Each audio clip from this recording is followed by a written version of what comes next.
శాఖ మంత్రివర్యులు తారక రామారావు గారికి ఆ కరెంట్ ప్రాజెక్ట్ ఎక్కడ ఉంటుందో తెలియనటువంటి పరిస్థితి. రెండు సార్లు తెగడానికైనా కనీసం గ్రీసుకు కూడా డబ్బులు పెట్టిన పరిస్థితి. మరి ఈసారి గౌరవ ముఖ్యమంత్రి మరి మొట్టమొదటిసారిగా మా ప్రాంతానికి రావడం, మరి మా ప్రాంతం నుంచే అభివృద్ధికి శ్రీకారం చుట్టడం, ముఖ్యమంత్రి గారికి హృదయపూర్వకంగా ఉమ్మడి ఆదిలాబాద్ జిల్లా పక్షాన కానపురి పక్షాన ధన్యవాదాలు తెలియజేస్తున్నా అధ్యక్ష.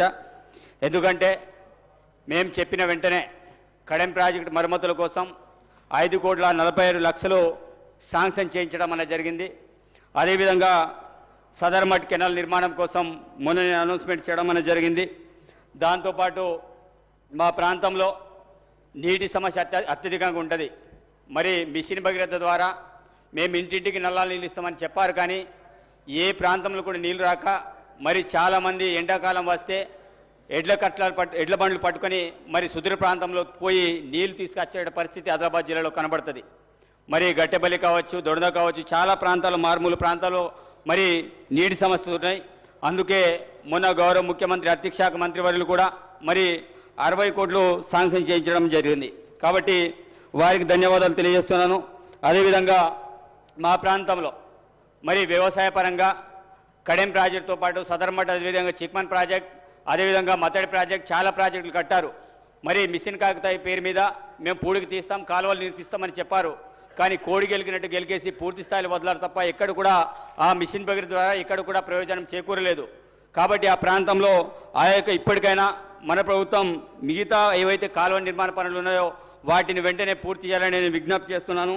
అదేవిధంగా మా ప్రాంతంలో వైద్యపరంగా చాలా అనేక రకాల ఇబ్బందులు ఉన్నాయి. మరి ఉట్టూరు ప్రాంతంలో డిహెచ్సి హాస్పిటల్ని ఏర్పాటు చేశారు.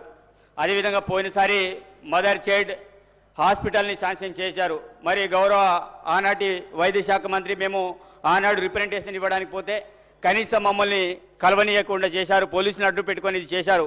కానీ ఈరోజు ఉట్నూరు కేంద్రం అనేది మరి ఉమ్మడి ఆదిలాబాద్ జిల్లాలోనే సెకండ్ జిల్లా కేంద్రంగా చెప్పినటువంటి ఏజెన్సీ ప్రాంతం అక్కడ మదర్ చైల్డ్ హాస్పిటల్ శాంక్షన్ అయితే దాన్ని కూడా క్యాన్సిల్ చేయడం జరిగింది. దాని యథావిధంగా మళ్ళా పునర్నిర్మాణం అక్కడ శాంక్షన్ చేయాలి, ఎందుకంటే ల్యాండ్ కూడా అలాట్మెంట్ చేయడం జరిగింది. అదేవిధంగా ఉట్నూరులో మత్తు డాక్టర్, సంబంధించిన డాక్టర్లు కావచ్చు, ఆర్థోపెడిషియన్ కావచ్చు, అదేవిధంగా గైనకాలజిస్ట్ కావచ్చు, ఈ పోస్టులన్నీ కూడా పూర్తి స్థాయిలో వేకెంట్లు ఉన్న అధ్యక్ష. ఎందుకంటే తప్పకుండా అక్కడ భర్తీ చేయాలి. అదేవిధంగా ఆదిలాబాద్ జిల్లా కేంద్రంలో మరి నిన్న గౌరవ శాసనసభ్యులు అంటే మొన్న మాట్లాడారు, కానీ మళ్ళీ ఇంకొకసారి మిమ్మల్ని గుర్తు చేస్తున్న సూపర్ స్పెషాలిటీ ఆసుపత్రి నిర్మాణం చేశారు. మళ్ళీ అధికారంలో రావాలనే ఆలోచనతో దాని ఆర్భాటంగా పోయి ఇనాగ్రేషన్ చేశారు, కానీ అక్కడ సిబ్బంది మాత్రం ఒక్కరిని కూడా నియమించలే. ఇప్పటికీ ఆ సూపర్ స్పెషాలిటీ ఆసుపత్రి పూర్తి స్థాయిలో అలాగే ఉంది. కాబట్టి ఇమ్మీడియట్లీ దాంట్లో పూర్తి స్థాయిలో సిబ్బందిని నియమించాలని విజ్ఞప్తి చేస్తున్నాము. అదేవిధంగా మా ప్రాంతంలో మరి అదేవిధంగా ఆదివాసుల సమస్య